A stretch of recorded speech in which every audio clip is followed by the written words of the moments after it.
कि हम जनता से कहेंगे कि हमें एक वोट और आपका एक नोट चाहिए। 5 का हो, 10 का हो, 20 का हो, 50 का हो, 100 का हो, 500 का हो, अपने सामर्थ्य के अनुसार एक वोट एक नोट हमें हर परिवार से चाहिए, क्योंकि हम इस जगह के लिए लड़ रहे हैं, जमीन के लिए लड़ रहे हैं, अपने अस्तित्व के लिए लड़ रहे हैं, सबके अस्तित्व के लिए लड़ रहे हैं। भ्रष्टाचार माफिया पर बहुत बड़ी चोट।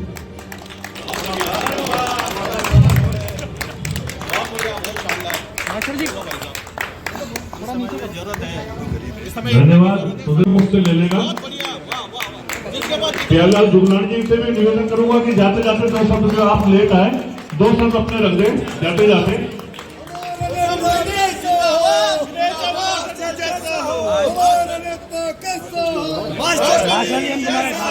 मास्टर जी संघर्ष करो, हम तुम्हारे साथ हैं। मास्टर जी संघर्ष करो, हम तुम्हारे साथ हैं। जीत गया भाई, जीत गया। मास्टर जी जीत गया, जीत गया भाई, जीत गया।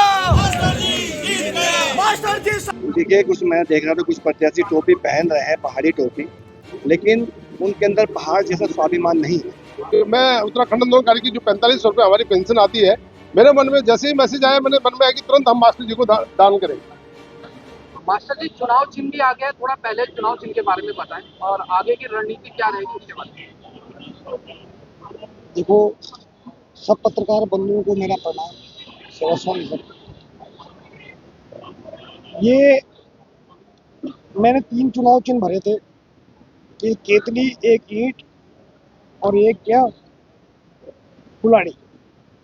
और भारत के संविधान के तहत जो हमें हर व्यक्ति को, चाहे उसमें छोटा बड़ा कुछ नहीं है, उसको वोट देने का अधिकार है, अपना मत का प्रयोग जरूर करें, क्योंकि यदि हम मत का ही प्रयोग नहीं करेंगे तो हमें या हमारा क्षेत्र का भविष्य का नीति और निर्धारण किस तरह से होगा। इसलिए सबसे आग्रह है कि आप अपना मत का जरूर प्रयोग करें।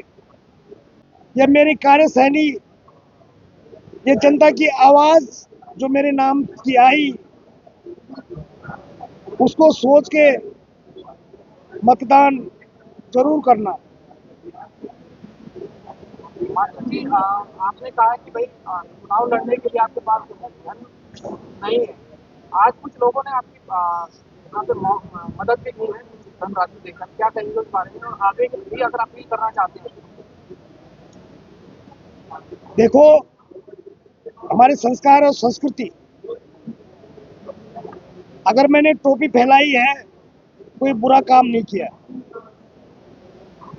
किसी से कमीशन नहीं खाई, किसी उल्टे सीधे कार्य को कर कर चुनाव नहीं लड़ रहे हैं। तो जनता ने मुझे अगर आगे किया है, मैं जनता से जो मुझे आशा करनी चाहिए थी, उससे पहले ही वह मुझे सहयोग के रूप में मेरी टोपी जो मैं फैलाई उसमें दिया उन्होंने। और आगे भी मेरा यही विनम्र निवेदन रहेगा कि आप मुझे इसी तरह सहायता प्रदान करें, और 5 साल बाद यदि मैं सत्तासीन होता हूं या किसी कुर्सी पे बैठता हूं, तो मेरी यही आदत रहेगी, ऐसा ही रहेगा, और मैं अपने लिए धन संचित करने का कोई कार्य भी इस तरह कोई नहीं करूँगा। मास्टर जी, एक निर्दलीय प्रत्याशी के लिए चुनाव लड़ना ऐसा हो जाता है जैसे मान लो कि कुछ नई नई चीजें हुई हैं। ये राष्ट्रीय पार्टियों के पास धन भी है, बल भी है, तो जनता भी कहीं ना कहीं कलेक्ट कर देते हैं। आप कैसे आश्वस्त करते हैं खुद को भी और जनता जो आपके पीछे बीच वक्त खड़ी है उन सबको कि हाँ आप ही जीतेंगे? देखो, मैं जनता का उम्मीदवार हूँ, जनता मुझे चुनाव लड़ा रही है, धन की कहाँ पे बात आती है? मुझे कोई पार्टी थोड़ी नहीं करनी है, मतदान मिलेगा मुझे, मतदान, कन्यादान। अगर मतदान को मत खरीदने से उसका वो किया जाए, वो तो मत, अगर मेरा पैसा लग रहा है तो इसका मतलब मैं मत खरीद रहा हूँ, और अगर खरीद रहा हूँ तो मेरा पैसा लग रहा है। जीतने के बाद मैं पहले वो वसूल करूंगा।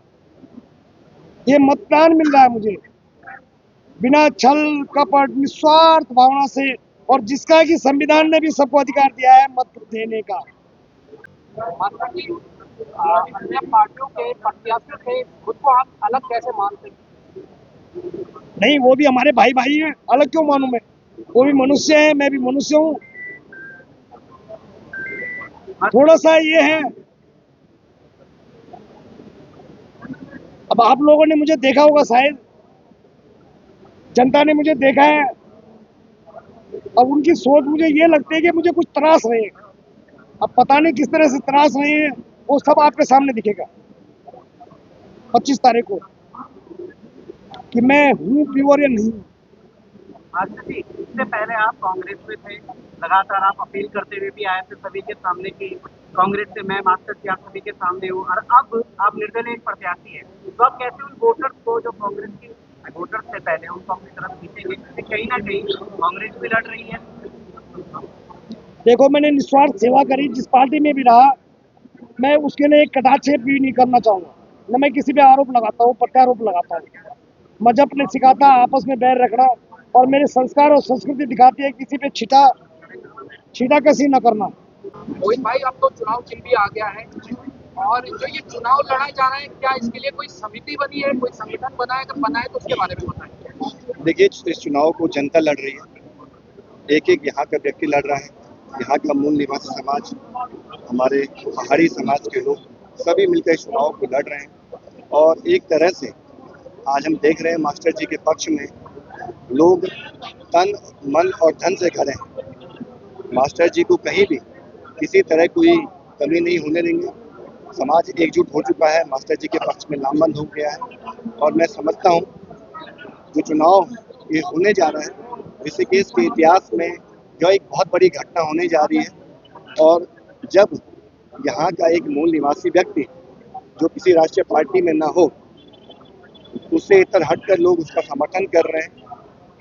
मैं देख रहा हूँ तमाम पूरे शहर में एक अलग तरह का माहौल बन गया है, और मास्टर जी चुनाव को भारी से भारी बहुमत से जीतने जा रहे हैं, और एक इतिहास लिखने के लिए मास्टर जी हमारे बीच में हमें नजर आ रहे हैं।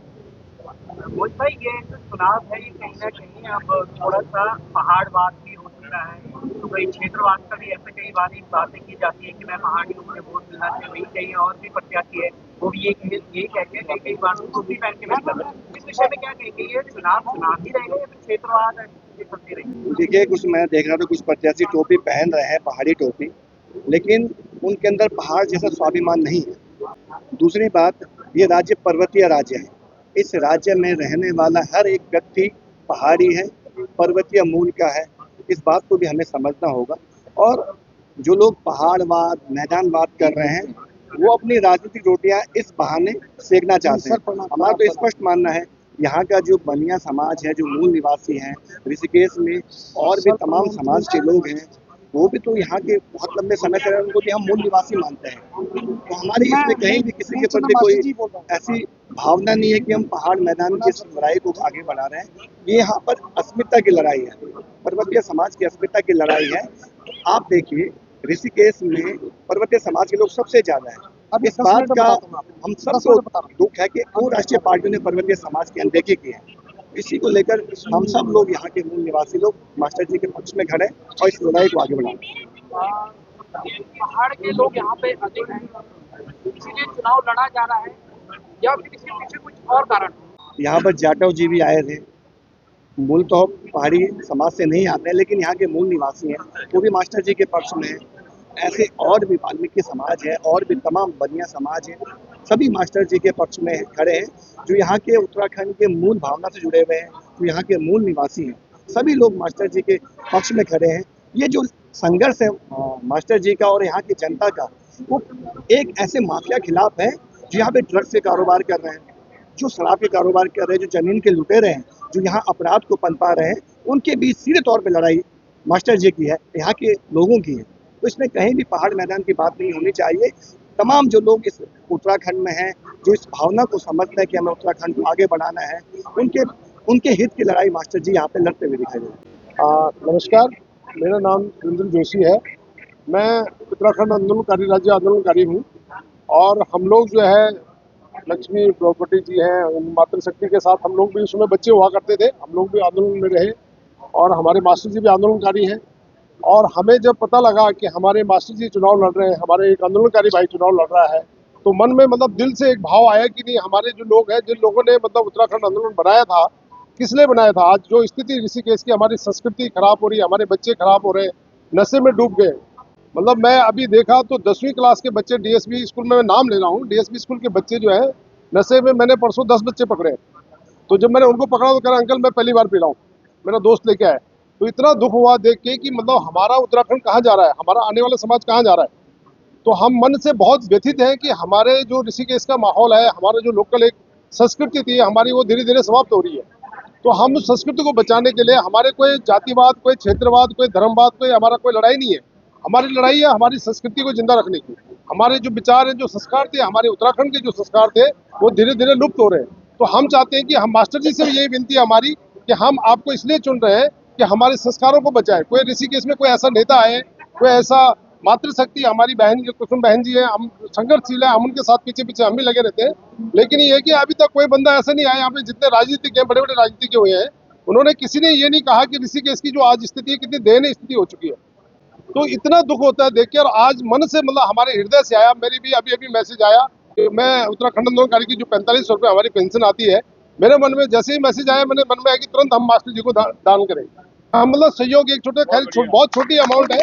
और मैं सभी भाइयों से सबसे कहता हूँ कि यार ये जो मतलब हम लोग कर रहे हैं, मास्टर जी की स्थिति कैसी है, क्या है, ये कोई धन से नहीं लड़ रहे, कोई बल से नहीं लड़ रहे, सम्मान से लड़ रहे हैं। और सम्मानजनक जीत हम चाहते हैं। कोई ये ना करे कि इसने किसी पे कटाक्ष नहीं करना। किसी मास्टर जी ने खुद भी बोला है कि किसी पे कटाक्ष नहीं करना, हमें किसी के प्रति राग द्वेष नहीं है। हम निस्वार्थ भाव से चुनाव लड़ेंगे और अपनी संस्कृति, अपने संस्कारों के हिसाब से चुनाव लड़ेंगे और जीतेंगे। भाई यही मैं सबसे विनती करता हूँ कि सब दिल से जुड़े, जो जुड़े दिल से जुड़े।